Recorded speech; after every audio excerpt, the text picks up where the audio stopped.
Y bien, el día miércoles la Cámara de Comercio de Lima organizó la 6ª Cumbre Internacional de Comercio Exterior y hubo participantes internacionales y el más importante de todos fue el señor Mauricio Mesquita Moreira, economista principal del sector comercio e integración del Banco Interamericano de Desarrollo, quien hizo una presentación acerca de,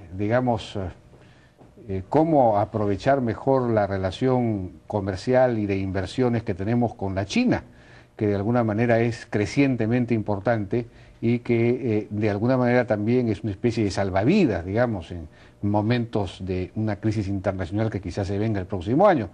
Gracias a los precios que la China paga, o que el mercado mundial, gracias al crecimiento de la China, paga por los minerales, tenemos ingresos relativamente importantes en nuestro país. Bueno, estamos con el señor Mesquita. Buenas noches. ¿Cómo le va? ¿Qué tal? Bien, bien, gracias. Gracias. Comencemos con el tema de los precios, digamos. Estamos en una circunstancia de crisis internacional. Claro, su exposición fue mucho más allá de eso, ¿no es cierto? Sí, fue mucho más allá de eso. El comercio con la China de alguna manera, sin embargo, nos está salvando en medio de esta crisis internacional, ¿no? Porque la demanda china es importante. Sí. Ahora, este comercio con la China ha explosionado en los últimos años, se ha incrementado tremendamente, es una cosa relativamente reciente, ¿no? Sí, sí, empezó en el inicio de los años 2000 y es impresionante, si uno mira la serie de comercio, la cosa empieza a despegar exactamente al inicio de los años 2000 y para Perú y para toda la región. Y ahí me parece que China a ese momento llegó a su límite en términos de recursos naturales, o sea, tenía que importar para seguir creciendo a 10, 11%. Entonces, yo creo que ese fue lo que empezó e impulsó esa explosión de comercio. Y ese ritmo de crecimiento económico chino y por lo tanto, digamos, de las importaciones de materias primas, ¿se va a mantener en los próximos años? Esa es una muy buena pregunta. Yo creo que hay fatores de más corto plazo y hay fatores de largo plazo. En el corto plazo, yo creo que China no tiene la capacidad de hacer lo que hizo en 2008, ¿no? En el primer momento de la crisis, porque, mira, la inflación hoy ya es relativamente elevada, o sea, no puedes seguir impulsando y creando más créditos sin crear problemas con la inflación. Claro, ellos lanzaron un paquete de estímulo fiscal fuerte. Exacto, como con 8% del PBI. 8% del PBI, eso ya no lo podrían volver a hacer. Una brutalidad, entonces expandieron muchísimo el crédito y ahora tienen, o sea, problemas de empréstamos que no van a ser pagos porque, o sea, invirtieron en proyectos que, o sea, todo el tema de infraestructura, o sea, no hay como seguir creando aeropuertos, puertos mucho adelante de la demanda.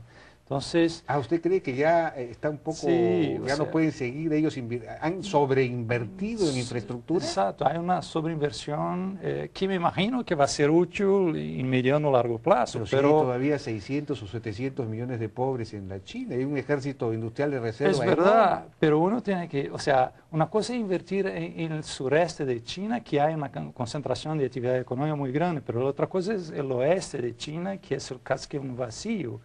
Entonces, construyeron mucha infraestructura en esa área, pero no hay quien use la infraestructura. Entonces, el retorno de la inversión es bajo. Es bajo. Entonces, y ahí, bueno, ahí el tema de la inflación, el tema de los créditos, entonces no hay como seguir expandiendo. Entonces, el tema de la falta de recursos, de proyectos que sean, o sea, que generen ganancias suficientes para justificar las inversiones. Entonces, la capacidad de inventar un nuevo paquete es bastante reducida. Entonces, creo que China, que sigue muy dependiente del comercio, o sea, el 60% del PBI, o sea, va a sufrir No, pero no es el 60% del PBI, no son sus exportaciones. No, la suma de importación y exportación son 60%. ¿Tanto? Yo pensaba que el mercado interno era mucho más grande. No, y ese es el otro tema, o sea, porque mucho se habla que China va a hacer la conversión a una economía de consumo, ¿no? Pero el tema es que la participación del consumo y el PBI chino es 38%, en Perú es como 60%, en Brasil 65%. Entonces no es algo que uno puede hacer en 2, 3 años, ¿no? O sea, los salarios todavía son bajos, o sea, un tema de seguridad social, la gente hay que ahorrar mucho para, o sea, enfrentar el tema de vejez, etcétera. Claro, Entonces, ellos no tienen servicios básicos, no tienen seguridad social en buena cuenta. Y Exacto. entonces es el ahorro familiar el que suple eso, ¿no es Exacto. cierto? Entonces, Claro, y por eso tienen niveles de ahorro muy altos. Exacto. Entonces, no hay como enfrentar el problema de corto plazo de la manera como enfrentar en 2008. Ah, ya, si usted se refiere a corto O sea, plazo. exacto. Digamos, esta crisis el próximo año no la van a poner. Pero no estoy diciendo que va a caer ahí en un abismo y que, o sea, yo creo que va a haber una desaceleración de la economía china más fuerte de lo que pasó en 2008. O sea que en lugar de bajar a 10% van a crecer 8%.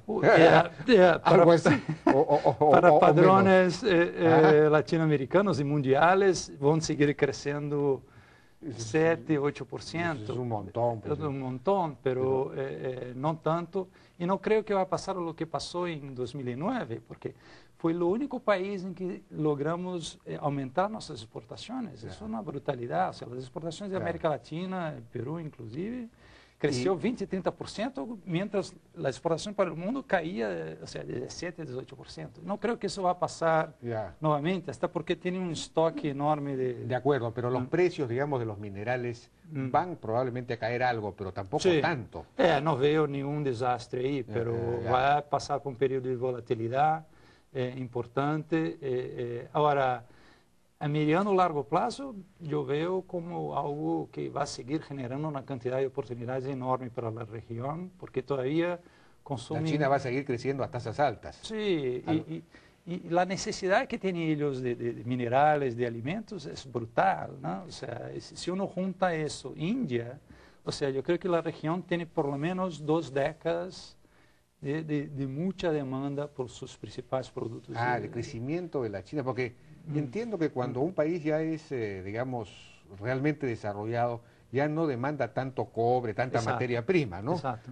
Para su expansión, porque ya no se expande sencillamente. Sí. Entonces, pero la China, claro, usted dice que tiene 2 décadas todavía de demanda intensa de cobre, etcétera. Nosotros hicimos la cuenta, o sea, comparamos, o sea, el consumo, por ejemplo, de cobre con en relación al crecimiento de la renta per cápita. Entonces, es claramente una curva en U, ¿no? Pero China está en el principio de la curva, es como $5.000, o sea, el consumo per cápita de cobre para llegar al pico de la curva va a tardar, si China seguir creciendo a 10, 11%, va a tardar como 2 décadas. 2 décadas y sigue creciendo a 12%, pero si crece a 8%, va a durar 3 décadas. Muchísimo más. Entonces vamos a tener por lo menos 2 décadas de precios de los minerales relativamente altos. Altos y alimentos pasa lo mismo. Pero entonces, ¿eso qué implica, qué debería implicar en términos de decisión estratégica de desarrollo para un país como el Perú, que es un país que tiene muchos minerales? El Perú debería apostar a atraer la mayor cantidad de inversión en minería posible para aprovechar esas 2 décadas, digamos, de altos precios dados por la China y sacarles el máximo provecho posible. Me imagino que a eso habría que apostar. Sí, ahora hay que tener cuidado para no se especializar muchísimo. Yo creo que ese es uno de los problemas de la relación con China. O sea, y no es solo Perú, pero Perú cuando uno mira es cobre, hierro, zinco y farina de pescado, que casi el 90% del comercio. Brasil, con la China, claro. Con la China, Brasil pasa lo mismo, son 4 productos y son productos que tienen una volatilidad grande en términos de precios. Entonces, el reto es explotar esa oportunidad, pero al mismo tiempo crear las condiciones de diversificación de ese comercio, o sea, de agregar valor a las cosas de minería, a las cosas de alimentos, etc. Y exportar otras cosas, claro. Exacto, porque ahí no nos deja más cómodos con relación a lo que pase con China. No, en eso estamos muy claros. Nosotros tenemos que apuntar a diversificar nuestras exportaciones, más valor agregado en general, no solamente la China, al mundo. Sí.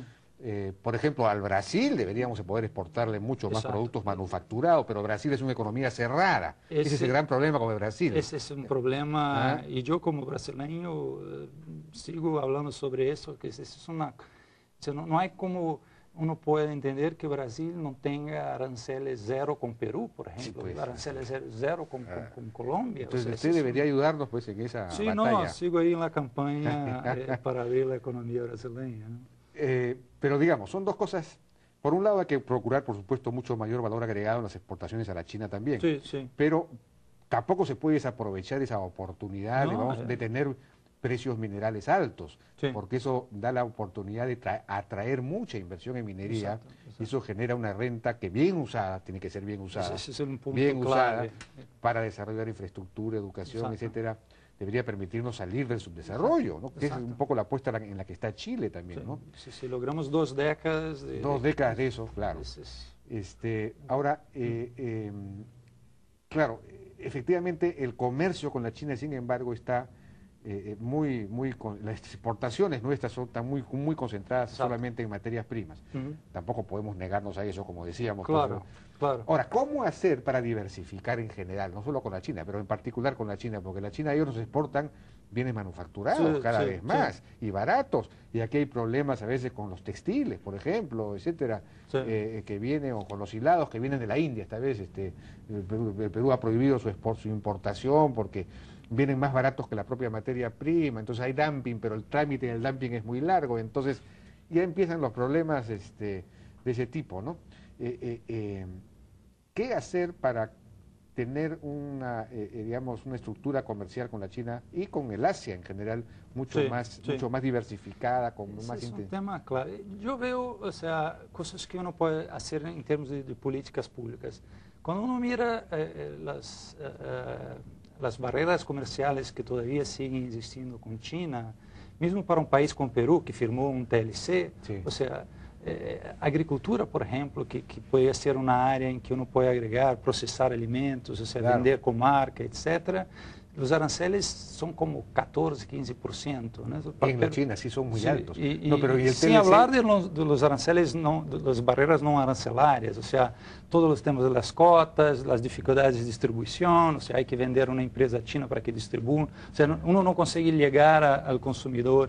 Entonces, yo creo que hay una agenda ahí de política comercial, mismo para Perú, que ya avanzó muchísimo en relación a los otros pero el países. TLC no nos ha permitido bajar los aranceles en esos Sí, pero productos agropecuarios, pero sé que hay unos problemas. 25% de los productos agrícolas tienen arancel cero ya en el primer año, pero los 75% es en 5 y en 10 años. Pero, por ejemplo, la uva... La uva, por ejemplo, sigue con aranceles, o sea, ese tipo de producto agrícola con más valor agregado todavía sigue.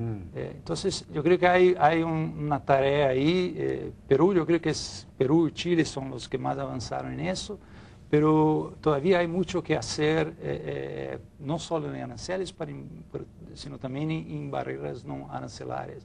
La otra cosa que me parece muy importante, y ahí en la presentación discutimos esos datos, es el tema de la inversión directa en China.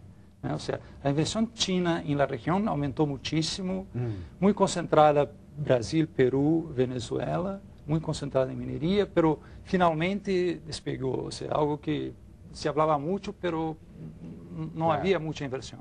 Pero cuando uno mira la inversión latinoamericana en China, es menos de medio millón de dólares. Sí, pues. Entonces, y de nuevo, es muy Brasil, las empresas brasileñas prácticamente concentran. Hay algo de Perú, hay algo de Guatemala, hay algo de México, pero es muy poco, ¿no? Y ahí yo veo eso como clave para essa tarefa, para esse reto de diversificar as exportações. Uno sabe, basta conversar com qualquer empresário que trabalha no mercado chino, que é muito difícil penetrar no mercado, não só por temas de aranceles, etc., mas o tema do idioma, o tema cultural, o tema que há muito pouca transparência nos temas regulatórios, Claro. ou seja, há que ter bons contatos no governo, há que construir relacionamentos de largo prazo, ou seja, todas essas coisas uno só consegue estando ahí, ¿no? Invirtiendo ahí. O sea, pero también invertir ahí debe ser complicadísimo. Complicadísimo. Hay que asociarse en arreglos semimafiosos de repente, eventualmente. No, los mercados deben estar pues muy amarrados. ¿no? Y si uno mira la lista de los inversionistas latino-americanos de la región, todos ellos optaron por joint ventures, ¿no? Claro. Por asociarse a un socio local. Porque es la única manera de, o sea, superar esas barreras todas. Pero ese socio local aprende la tecnología y después se va por su lado y le saca la vuelta, lo traiciona. Ahí hay una serie de casos, los brasileños, por ejemplo, con la Embraer, sufrieron ese problema, los argentinos con INFSA. Ellos creo que construyeron unos aviones allá, es decir, pusieron una fábrica de aviones, ¿no? Exacto. Y después el socio chino se llevó la tecnología y puso su propia fábrica. El socio chino construyó un avión muy parecido y Embraer decidió, o sea, introducir un avión más sofisticado y tuve problemas de conseguir una licencia. Claro, y ahí no hay pues poder judicial, no hay Estado de Derecho, en el sentido de... Pero, en fin, es parte, pero si no uno no está ahí, o sea... Claro, hay que estar, pues, hay que estar. La posibilidad de ampliar, porque es muy fácil vender cobre, o sea, vender hierro, o sea, aquí zinco, tenemos una empresa... Porque ellos nos compran, o sea, ellos vienen acá claro. Y, bueno, todas las tradings, ahora, estar ahí en el mercado chino, eso yo creo que son los dos retos, o sea, avanzar con la política comercial, o sea, y al mismo tiempo... O sea, impulsar la inversión latinoamericana. Bueno, hay una empresa de gaseosas y de cerveza, de gaseosas principalmente peruana, una transnacional peruana, que es el AG Group, la Cola Real y todo lo demás, que está ya como en 14 países, está en Tailandia, en Asia. Deberían entrar a la China con esa cola que entra y inmediatamente, no sé por qué razones la venden más barato, no sé cómo hacen, pero conquistan inmediatamente una parte del mercado. Sí, y la Coca-Cola suele reaccionar con medidas retaliatorias. Es interesante lo que ocurre siempre. Quizás se puede hacer una joint venture o una asociación público-privada entre el Estado peruano y esta empresa, para usar esta empresa como espolón, digamos, para dar servicios a otras. No lo sé, bueno, en fin, eso es una idea, pero... No, yo creo que el Estado sin duda tiene un rol ahí en términos de, o sea, reducir los costos de entrada de las empresas que son brutales, ¿no? O sea, a menos de las empresas más grandes que tienen mucho capital, las empresas medianas y pequeñas, o sea, no creo que sin una ayuda del Estado van a conseguir penetrar el mercado chino. De acuerdo, sí, pues.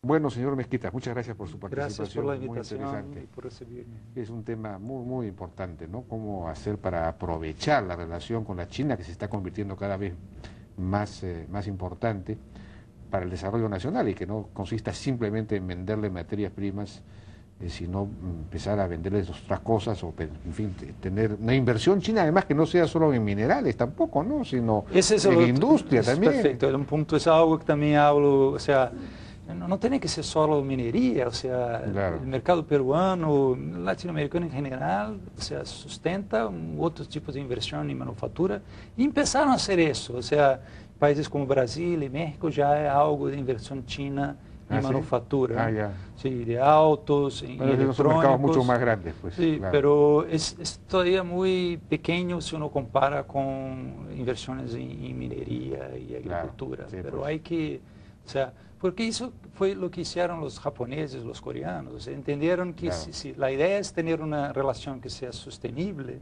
o sea, hay que diversificar la relación, ¿no? Y usted mencionaba eso de conocer bien el mercado, que es un mercado, digamos, idiosincrático, por decirlo así, chino. El Perú tiene ahí una ventaja comparativa importante, hay como cerca de 1 millón de descendientes de chinos en el Perú. Es la diáspora. Así es. Algunos de ellos todavía hablan chino, hay periódicos chinos en Lima y todo. Es una ventaja.